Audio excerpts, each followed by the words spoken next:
159 elections directors and employees who are here to do the job of protecting democracy. When you go to talk to them, they think about that. They think about the votes of every person in this room and around the country. These are people who are not involved in voter fraud. These people are not involved in voter suppression. I'm telling you, they are doing their jobs every day. It is hard, and we are thankful to them for it, and we're going to work with them to make sure that every legal, lawful ballot is counted. Sexton is a political scientist from Emory University in Georgia. He joins us now live. Good to speak to you this evening. So it looks like Georgia could be decisive in this election, and it is now a really tight race. That's right. I mean, the margin is now down below 14,000 votes, which is an incredibly tight margin. The lawsuit that you mentioned earlier was recently dismissed. It was actually a very sort of narrow lawsuit about a small 53 absentee ballots in Chatham County. That was very quickly dismissed by a judge.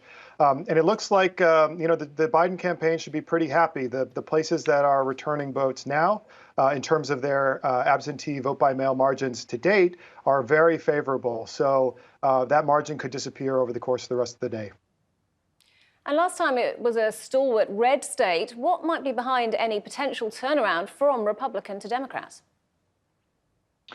Georgia's been changing very quickly over the last decade, and especially over the last 4 years. So since 2010, there have been 750,000 new people that have moved into Georgia.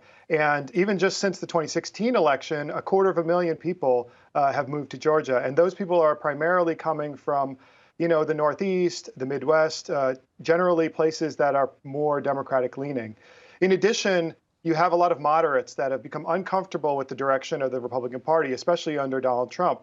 And then lastly, you have Stacey Abrams, who did not win in 2018, but got very, very close.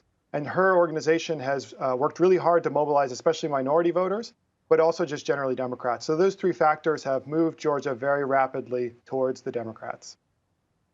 And you mentioned the lawsuit that was filed to stop counting there by the Trump campaign, which was denied.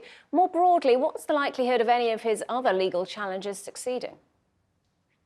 So my sense, of course, I'm not a lawyer myself, but it seems like many of the lawsuits are very narrow in scope, whereas what the Trump campaign has been saying, on TV, maybe looking towards bolstering their supporters, is saying that they're quite broad. So, for example, the one in Georgia was really about a handful of votes.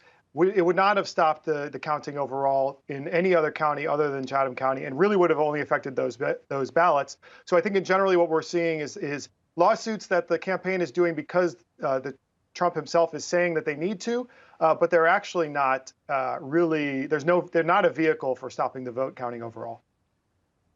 Okay, Renard Sexton from Emory University, thanks very much indeed for joining us.